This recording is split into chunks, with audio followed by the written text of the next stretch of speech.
Hello, welcome back. അപ്പോൾ ഇന്നത്തെ video ബ്രേക്ക്ഫാസ്റ്റിനും ഡിന്നറിനും ഒക്കെ കഴിക്കാൻ പറ്റിയ ഈസി ആൻഡ് ഹെൽത്തി റെസിപ്പിയാണ്. ഷാക്ഷുക്കയാണ് ഞാനിന്നിവിടെ ഉണ്ടാക്കുന്നത്.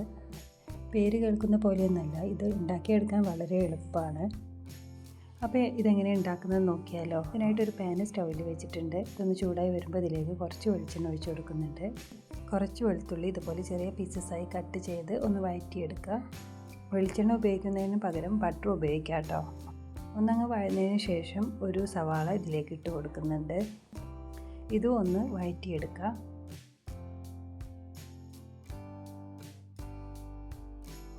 സവാള ഒന്ന് വഴന്നതിന് ശേഷം ഇതിലേക്ക് തക്കാളി ഇട്ട് കൊടുക്കാം. ഒരു 2-3 തക്കാളി ചേർത്ത് കൊടുക്കാം. സവാളിനേക്കാളും കുറച്ചുകൂടെ കൂടുതൽ തക്കാളി വേണം.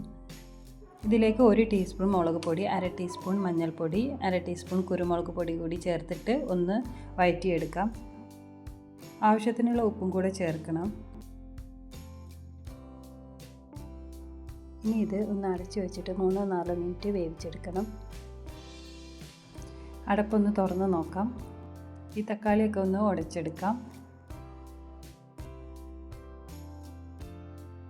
ഇനി മുട്ട ഇതിലേക്ക് പൊട്ടിച്ചൊഴിക്കാനായിട്ട് ഇതുപോലെ കുറച്ച് സ്പേസ് ഉണ്ടാക്കിയെടുക്കുക. ഞാനിപ്പോൾ 4 മുട്ടയാണ് ഇതിലേക്ക് ഒഴിക്കുന്നത്.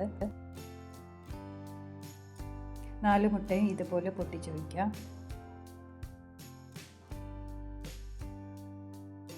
ഇനി ഇതിൻ്റെ മുകളിലേക്ക് കുറച്ച് ചില്ലി ഫ്ലേക്സും ആവശ്യത്തിനുള്ള ഉപ്പും ഇട്ട് കൊടുക്കുക. നമ്മൾ മസാലയ്ക്ക് വേണ്ട ഉപ്പ് ഓൾറെഡി ചേർത്തിട്ടുണ്ട്, അപ്പോൾ അധികം ഒന്നും ഇട്ട് കൊടുക്കണ്ട, ആവശ്യത്തിനുള്ളത് മാത്രം ചേർത്താൽ മതി.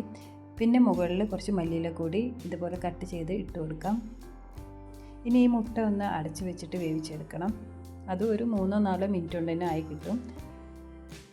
ഒരു 2 മിനിറ്റൊക്കെ ആയതിനു ശേഷം ചീസ് ഇതുപോലെ കട്ട് ചെയ്തിട്ട് കൊടുക്കാം. ഞാനിപ്പോൾ സ്ലൈസ്ഡ് ചീസാണ് എടുത്തിട്ടുള്ളത്, അപ്പോൾ അതുകൊണ്ടാണ് ഇങ്ങനെ കട്ട് ചെയ്തെടുത്തത്. അല്ലെങ്കിൽ ഗ്രേറ്റ് ചെയ്ത് ഇട്ട് കൊടുത്താലും മതി. എന്നിട്ട് ഒന്നുകൂടെ അടച്ച് വെക്കാം.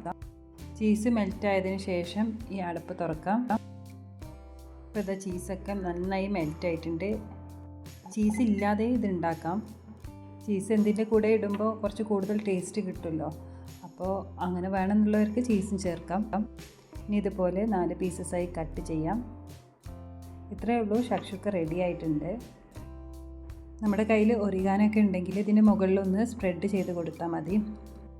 ഈ ചീസൊക്കെ ഇട്ടുകൊണ്ട് തന്നെ പിസ്സ കഴിക്കണ പോലെയൊക്കെ ഒരു ഫീലിംഗ് കുട്ടികൾക്ക് തോന്നും. കുട്ടികൾക്കൊക്കെ കൊടുക്കാൻ പറ്റിയ നല്ലൊരു ഡിഷാണ്, നല്ല ഹെൽത്തിയും ആണല്ലോ. വേണേൽ കുറച്ചുകൂടെ വെജിറ്റബിൾസൊക്കെ ചേർക്കാം. അപ്പോൾ ഇന്നത്തെ വീഡിയോ ഇത്രയേ ഉള്ളൂ. അടുത്തൊരു വീഡിയോയിൽ നല്ല റെസിപ്പിയുമായിട്ട് വീണ്ടും കാണാം.